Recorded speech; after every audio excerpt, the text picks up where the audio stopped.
Alright, Pistons fans, so in today's video, we're going to be talking about the Purdue guard Jaden Ivey and his pro day. Now, before we get into all of that, please make sure you guys like this video. Today's like goal is 200 likes. Subscribe to the channel if you're new. I drop consistent Pistons content. Now let's get into this. So I was scrolling through Twitter trying to find some Pistons news, and this caught my eye. So I'm gonna put the image on the screen right now. This is a post made by Draft Express Jonathan Gavoni, and it reads: Purdue's Jaden Ivey put his powerful first step, explosiveness, and clean shooting stroke on display at the CAA Pro Day yesterday in front of a packed house of NBA decision makers. So I'm gonna play that clip for you guys right now.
So yeah, I watched that clip, and obviously he looked extremely explosive and really quick as well. And he made most of his shots, and that tape right there, it made him look really good. But I do want to point out that first off, in that clip, they didn't show him shoot any misses at all, which is something that I find a bit odd. He did average 35% from the three-point line last season, so I kind of find it hard to believe that during a practice session he didn't miss any shots at all. But besides that, something else that I would say is that this is just practice, and most NBA players look really good in practice. I know a lot of Pistons fans criticized Corey Joseph last season, but if we had a practice tape of Corey Joseph, I'm pretty sure he'd look like an all-star.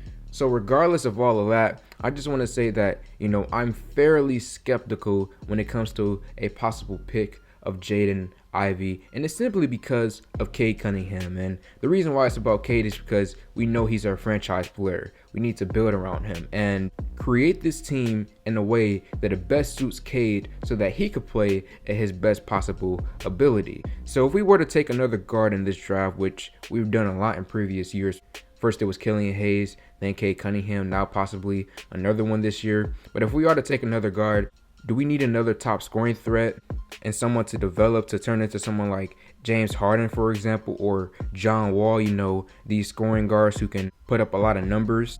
Or are we looking for someone to be, more of a complement player to Cade Cunningham, like a Jaylen Brown, for example, who complements Jason Tatum, or a Klay Thompson type who complements Stephen Curry? Between those type of options, if we were to go towards the guard position, obviously getting another scorer would greatly help the Pistons, because Killian Hayes right now definitely lacks in that area, and Corey Joseph is fairly limited when it comes to scoring. So we do need to add another threat in that area. Troy Weaver has spoken on this in the past, but at the same time, when I'm thinking about the outlook of the future, is it the number one priority to get a scoring guard versus someone like a Jaylen Brown or a Klay Thompson type, who are really great players in their own right, but they allow someone else to take control of their team, like Stephen Curry, for example, on the Golden State Warriors. Klay still does his thing, but he allows Steph to be the superstar.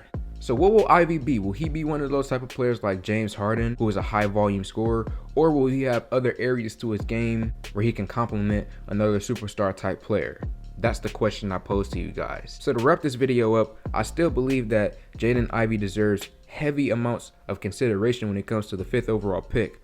But for all of the reasons that I mentioned in this video, I am fairly skeptical when it comes to picking him. So Pistons fans, let me know your thoughts in the comment section below. Like this video, comment on this video, share this video. Thank y'all for 5K, and I'm out.